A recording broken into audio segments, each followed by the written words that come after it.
Aujourd'hui, j'aimerais vous parler de l'histoire de deux frères dans la Bible qui étaient deux frères complètement différents. Alors, on se pose toujours cette question d'ailleurs dans notre vie, puisque dans une famille, deux sœurs, deux frères, ou un frère et une sœur parfois sont si différents. Pourtant, ils proviennent de mêmes parents, même père, même mère, mais dans leur attitude, dans leur manière de faire les choses, ils sont vraiment différents.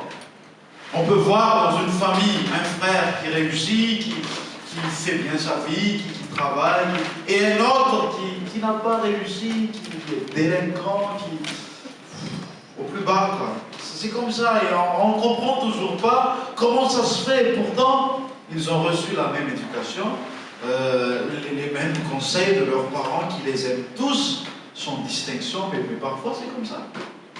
Et justement, dans la Bible, il y a une histoire comme ça, deux frères, mais qui avaient deux points de vue spirituels complètement opposés, complètement différents. Et je pense que leur histoire sera très instructive pour nous ce matin. Je vous invite donc à ouvrir votre Bible dans le premier livre de la Bible, c'est-à-dire le livre de la Genèse, le chapitre 25. Et nous allons faire une lecture à partir du verset 27 jusqu'au verset 34, s'il vous plaît. Genèse, chapitre 25,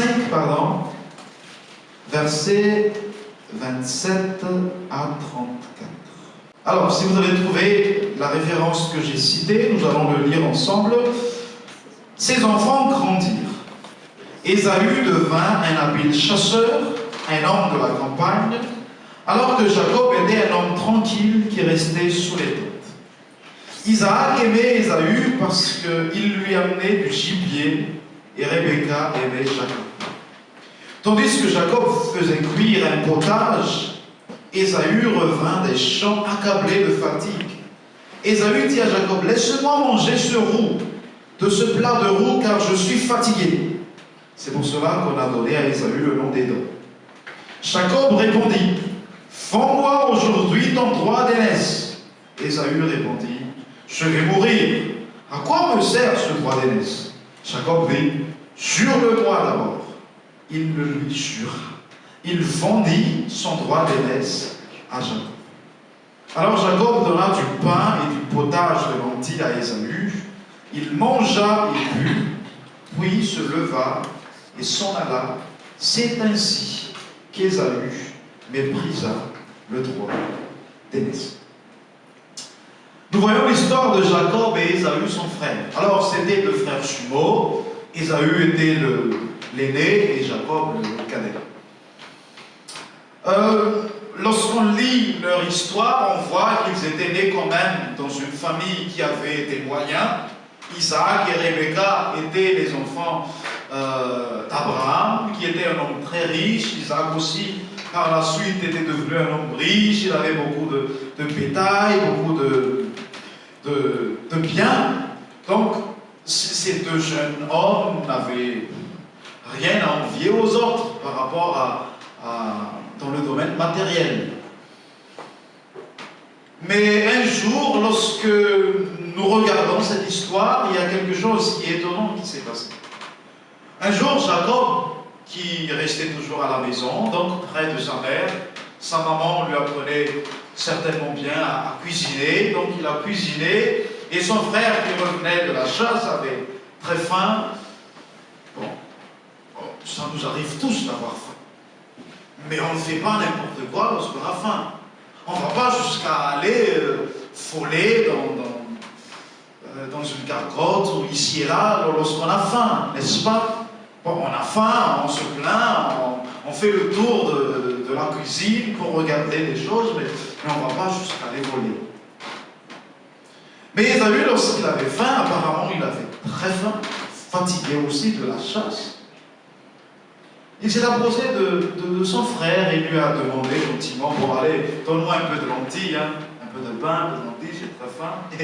Et son frère, qui n'était pas un bon frère non plus, ne voulait pas lui donner. Première difficulté.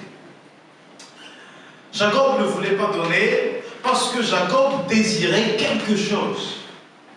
C'est ce que la Bible appelle le droit d'aînesse. Il désirait ça. Et puisqu'il était le cadet, il n'avait pas droit à ce privilège. Et il voulait par tout moyen avoir ce droit-là de la part de son frère. Et ce jour-là, il avait bien profité. Il avait dit, tac, le moment est arrivé, je vais l'avoir. Parce que là, il a faim, il a besoin de manger. S'il attend le repas qui va encore tarder, là, il ne va pas tenir. Je vais en profiter pour lui demander de me vendre son droit d'aînesse. Et donc Jacob lui a dit, je ne vais pas te donner comme ça, puisque j'ai eu beaucoup de mal à cuisiner quand même. Hein. Donc si tu veux, fais-moi le droit d'aînesse. Je te donnerai à manger. Regarde ce bon lentilles. Que du grain. Mais quand même. Regarde, il y a un grand morceau de pain, tu vas te réjouir en mangeant ça. Regarde.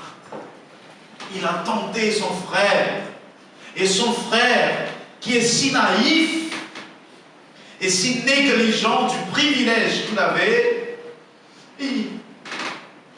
il a dit, bon, c'est pas grave, hein, je vais mourir de toute façon si je ne mange pas. Bon, personne n'est jamais mort d'une faim qui passe. Nous-mêmes, nous les chrétiens, on jeûne parfois 2 jours, 3 jours, c'est pas grave. Pour lui, il va mourir. Il a faim maintenant, il va mourir maintenant.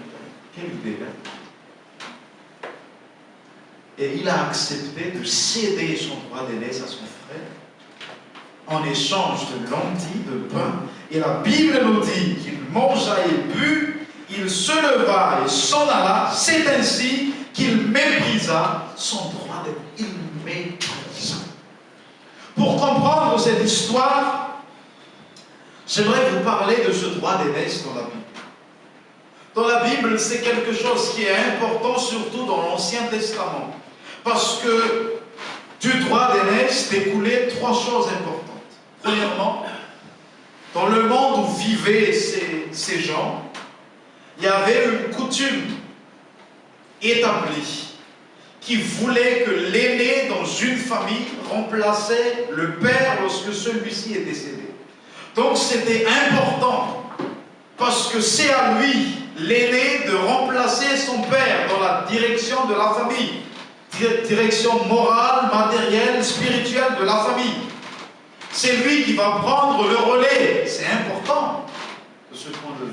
Deuxièmement, l'aîné, selon cette coutume établie, et d'ailleurs écrit dans la Bible, aussi dans le livre de Deutéronome chapitre 21, le droit d'aînesse confiait à l'aîné la jouissance de part lors de l'héritage. Il avait un part supplémentaire dans son héritage. Et troisièmement, surtout, c'est la plus importante, le droit d'aînesse confiait à l'aîné l'héritage spirituel que Dieu avait donné à Abraham. Et Abraham, c'est quelqu'un de spécifique. Dieu l'a appelé et Dieu a fait une promesse à Abraham. Dieu avait dit, Abraham, ta famille sera bénie. Et de par ta famille, le monde entier sera béni par ta postérité, par ta famille. Il y avait une promesse de Dieu, une alliance que Dieu avait faite à Abraham. Et cette alliance se transmettait de génération en génération à l'aîné de la famille. Ça s'est transmis à Isaac, le père des jumeaux. Et normalement, ça devait être transmis à Ésaü. Mais le problème majeur, c'est que celui-ci méprisa le droit d'aînesse. Ça ne le chantait pas. Ce n'était pas important pour lui d'hériter une si grande spiritualité, d'être appelé le père de la promesse, de figurer un jour dans la lignée ancestrale du Messie de Jésus. Quel privilège! Mais il a renoncé à tout cela. Jésus aurait pu venir de la lignée d'Ésaü, mais il a méprisé son droit d'aînesse. Il a méprisé ce si grand cadeau que Dieu lui a donné. Méprisé. Lorsqu'on méprise, ça signifie que ça n'a pas de valeur pour nous, on néglige, voilà. Voyez-vous, c'est comme ça. que cet homme a fait. Il a négligé la foi de ses parents en Dieu. En faisant ça, c'est-à-dire qu'il a négligé Dieu lui-même. Il a négligé le cadeau de Dieu pour lui. Il a négligé le donateur aussi. N'est-ce pas? Lorsque quelqu'un vous donne un cadeau, la manière dont vous considérez ce cadeau reflète la manière dont vous considérez aussi le donateur, n'est-ce pas? Si vous gardez bien le cadeau, c'est-à-dire que vous avez une grande considération pour la personne qui vous l'a donné, n'est-ce pas? C'est pour cette raison que les jeunes filles ou autres qui se fiancent, lorsqu'elles reçoivent leur bague de fiançailles, est-ce qu'ils le mettent à la cuisine ou... Non, elles gardent bien sur la main.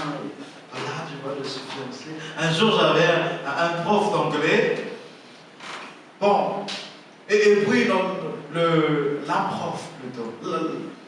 Elle, il y avait des élèves parmi nous qui disaient « Vous êtes belle », et voilà, les jeunes. Et puis, fièrement, elle a dit « Non, non, je suis prise. » Fièrement. C'est comme ça, on est fiers, on mange bien, on a une considération pour le cadeau parce que nous apprécions le donateur. Donc Ésaü, il a méprisé aussi le donateur de ce privilège. Il a méprisé Dieu, il a méprisé la foi. Ses parents aimaient Dieu, ses parents adoraient Dieu. Et Jacob, il voulait sa place, mais lui, il méprisait le Seigneur. Le servir Dieu pour lui, c'était quelque chose qui n'était pas important. C'était quelque chose qu'il pouvait laisser à côté. Il pouvait vivre sa vie. Il pouvait se lever sans Dieu dans sa vie. Ça, c'est Ésaü. Ça, c'est l'attitude de Ésaü. Il n'était pas intéressé par tout ce qui est spirituel. S'il était intéressé, il aurait dit, même si j'ai très faim, je ne te donnerai pas mon droit d'aînesse. Excuse-moi, frère Romain, c'est pas la peine d'insister, je te donnerai. Dieu m'a donné ce cadeau, je suis l'aîné de la famille. Je ne te donnerai pas. Il me l'a donné. Et Jacob, bon, celui-là, il n'était pas un homme honnête. Pas vraiment honnête. Regardez, bon, son frère lui demande quelque chose, il va essayer de le piéger. Bon, il n'est pas honnête.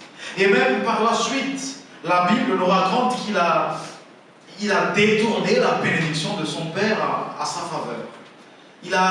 Lorsque son père Isaac, qui voulait bénir Ésaü en tant qu'aîné, voulait le faire un jour, et Isaac a dit prépare-moi un bon repas, Ésaü, et viens parce que je vais te bénir, parce que tu es l'aîné, je vais te transmettre la bénédiction de Dieu.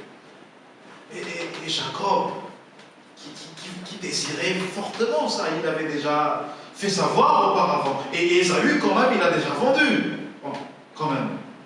Donc, Jacob va tout faire pour récupérer cette bénédiction. Il va se mettre à la place de son frère, il va se déguiser, il va faire en sorte qu'il est poilu comme son frère, il va se présenter devant son père pour dire « Je suis Ésaü, bénis-moi » et son père l'a béni. Il a reçu, bon, il a quand même détourné, mais quand même. Vous savez que Dieu regarde les cœurs aussi. C'est pour ça qu'il a permis qu'Ésaü n'a pas eu la bénédiction de son père. Bon. On ne reconnaît pas les moyens que Jacob a utilisés. C'est un vol, il aurait pu attendre Dieu, car c'est Dieu qui décide de tout. Il a devancé le Seigneur, mais quand même, malgré tout ça, nous voyons que c'est quelqu'un qui est attiré par les choses spirituelles. C'est quelqu'un qui est attiré par Dieu. C'est quelqu'un qui veut avancer avec Dieu. C'est quelqu'un qui veut avoir une relation avec Dieu. Pas comme son frère. Il avait une forte considération pour Dieu. Et lorsqu'on regarde sa vie, oui, il avait eu beaucoup de faiblesses que peut-être toi et moi, on n'a pas. Mais quand même, il avait faim. Il avait soif de Dieu. Et regardez dans Genèse chapitre 28, versets 13 à 16. Genèse chapitre 28, versets 13 à 16, ce que Dieu a fait à Jacob. 28, 13 à 16. Il est écrit...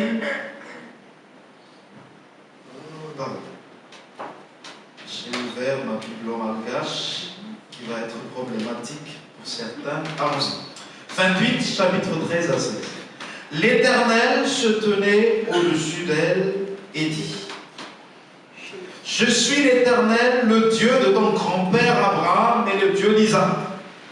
La terre sur laquelle tu es couché, je te la donnerai, à toi et à ta descendance. Ta descendance sera pareille à la poussière de la terre. Tu t'étendras à l'ouest et à l'est, du nord et au sud, et toutes les familles de la terre seront bénies en toi et en ta descendance. Je suis moi-même avec toi. Je te garderai partout où tu iras, et je te ramènerai dans ce pays, car je ne t'abandonnerai pas tant que je n'aurai pas accompli ce que je te dis. Jacob se réveilla et se dit: C'est certain, l'Éternel est dans cet endroit, et moi, je ne le savais pas. Dieu confirme le souhait de Jacob. C'est Dieu lui-même qui confirme. Ce n'est pas Isaac qui donne la bénédiction, ça, il a dérobé, mais Dieu confirme. Dieu confirme qu'il a le droit d'aînesse. Dieu lui transmet le droit d'Ésaü. Dieu a retiré à Ésaü ce qu'il avait donné. Il avait donné à Jacob. Ta descendance sera bénie comme Abraham, comme Isaac.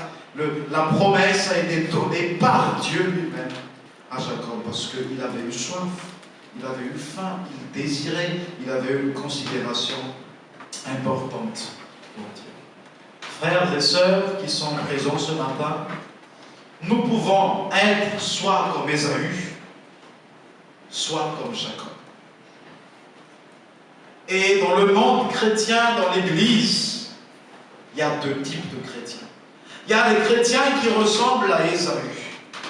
Pour eux, l'important, c'est la vie ici-bas. Manger et boire. C'est le matériel qui importe. Ma vie, c'est ma réussite. C'est ça qui est important. Et même si on doit sacrifier le spirituel à côté, c'est pas grave. Il y a des chrétiens qui négligent la foi, qui néglige Dieu, qui néglige la Bible, parce qu'ils sont comme Ésaü, ils sont des chrétiens terre à terre, comme on dit, terre à terre. Ils ne regardent qu'ici-bas que leur vie. Ça ne les dérange pas de mentir pour être peut-être plus heureux. Ça ne les dérange pas de faire des choses qui sont contraires à la volonté de Dieu pour avoir une réussite ici-bas. Ce n'est pas grave. Ça ne les dérange pas de faire des choses qu'ils savent que c'est interdit par la volonté de Dieu lorsque ça leur apporte un peu plus d'avantage ou un peu plus de profit ici-bas. Ce sont des chrétiens comme Ésaü. Et beaucoup, c'est comme ça. C'est moi, c'est mon bonheur personnel, c'est mon épanouissement personnel. Ça ne les dérange pas de faire n'importe quoi. Allez, je vais boire un coup, je vais aller ici, je vais dans les boîtes de nuit, c'est comme ça. Mais pourtant, je suis chrétien à côté. Je suis comme Ésaü. C'est pas grave. C'est pas grave. Il y a des chrétiens comme ça, qui négligent le spirituel. Et ils font ce qui bon leur semble. Lorsqu'on regarde l'histoire, même pour son mariage, Ésaü a négligé la parole de Dieu. À cette époque, ce n'est pas comme actuellement. Autour de cette famille que Dieu a choisie, la famille d'Abraham, il y avait beaucoup d'autres peuples qui étaient des peuples idolâtres. Et parmi ces peuples idolâtres, il y avait des pratiques, par exemple, qui étaient abominables, comme sacrifier son propre enfant devant les dieux. C'était ça la pratique de ces gens. C'est pour ça que Dieu, à un moment donné, a dit, c'est terminé, je vais exterminer ce peuple. Et Dieu avait interdit à cette famille qu'il a choisi de se marier à l'un de ces peuples idolâtres. Parce que ce sera ces gens qui vont les détourner de Dieu et les conduire dans l'idolâtrie. Mais Ésaü, lorsque vous lisez la Bible, lorsqu'il s'est marié, c'est pas grave. Il a trouvé une belle femme à côté, il a pris, c'est pas grave. L'essentiel, c'est que ma femme soit belle. Voilà pour lui. L'essentiel, c'est que je me marie. Ça importe peu, idolâtre ou pas, c'est pas grave, hein. Fais tout ce que tu veux. Hein. Mais Jacob, lorsqu'il s'est marié, il a suivi les conseils de ses parents. Il est allé loin, chercher loin, car il voulait faire la volonté de Dieu. Et c'est pour ça que Dieu l'a récompensé. Heureux ceux qui ont faim et soif de la justice, car ils seront rassasiés. Et c'est Jacob. Les chrétiens comme Jacob, c'est ça. Pour eux, l'essentiel, c'est le spirituel. L'essentiel, c'est le royaume de Dieu et sa justice. L'essentiel, c'est Matthieu 6,33, lorsque Jésus dit « Recherchez d'abord, en premier, en priorité, son royaume et sa justice. » Ça, c'est l'essentiel. Leur vie, c'est secondaire. Mais pour eux, l'essentiel, c'est la volonté de Dieu. C'est finalement, c'est le ciel. C'est là-haut qui est essentiel. Et oui, ces chrétiens-là ont raison. Parce que, savez-vous qu'ici-bas, nous sommes, comme la Bible le dit, comme un souffle. Aujourd'hui, on prie, mais demain, et c'est terminé déjà. Terminé déjà. Beaucoup de gens se disent, qu'est-ce que le temps? Ça passe vite. On est comme un souffle ici-bas. Et si on est comme Ésaü, on va regretter amèrement. Savez-vous que par la suite de cette histoire, Ésaü a regretté amèrement. Il a pleuré de toutes les larmes de son corps. Il a pleuré pour avoir le droit d'aînesse par la suite, pour récupérer. Mais la Bible dit, non, il n'a pas obtenu. C'était trop tard. C'était trop tard. Et c'est ça aussi. Lorsqu'on ne regarde qu'à notre propre vie ici-bas, viendra le temps où il sera trop tard de regarder en haut. Soyons comme Jacob. Recherchons les choses d'en haut. Faisons Dieu notre priorité. Amen. Faisons de la vie chrétienne notre priorité. Parce que savez-vous que même si on a tout ici-bas et qu'on n'a rien là-haut, on est quand même malheureux et les plus malheureux de tout. Ici-bas, c'est 100 ans, terminé. Mais après cette vie, c'est l'éternité. C'est pour ça qu'il est important, tous les jours dans sa vie, d'être comme Jacob, désirer les choses spirituelles. Le royaume de Dieu d'abord. Et je le répète parce que je l'ai déjà dit. S'il y a une décision que vous devez prendre entre le matériel et le spirituel, choisissez toujours le côté de Dieu, le camp de Dieu. Tous les jours, nous avons des décisions à prendre à l'intérieur de nous. Il y a comme un combat parfois. Je vais faire, je ne vais pas faire, mais choisissez toujours le camp de Dieu, le camp de la faveur de Dieu. Amen. Le camp de la bénédiction de Dieu. Même si on doit subir quelque chose, c'est pas grave. Amen. Même si on doit perdre quelques droits, c'est pas grave. Vaut mieux perdre quelques droits, mais avoir l'assurance du salut, de l'éternité, que d'avoir beaucoup de droits, mais perdre le droit d'aînesse, le salut en Jésus. Eh bien, je vais déjà terminer. Nous avons le choix. Être comme Ésaü, négligent. Il prie comme il veut. Quand ça l'arrange. Quand ça l'arrange pas, il ne prie pas, c'est pas grave. Il lit sa Bible quand il veut, c'est pas grave. C'est secondaire de toute manière. Lorsque j'ai un peu de temps, je fais, mais si je n'ai pas, c'est pas grave. Mais être comme Jacob, c'est un second choix aussi. Je cherche Dieu. Dieu, c'est ma priorité. C'est ma raison de vivre. Et peut-être dire comme l'apôtre Paul, Christ est ma vie. Amen. Vous avez le choix. Et à vous de choisir. Dieu ne va pas choisir à votre place. Il sera juste un juge. Il a jugé les deux hommes. Il a récompensé Jacob. Et il a rendu justice à Ésaü. Et un jour viendra, il le fera aussi pour chacun de nous, en fonction de notre choix ici-bas. Amen.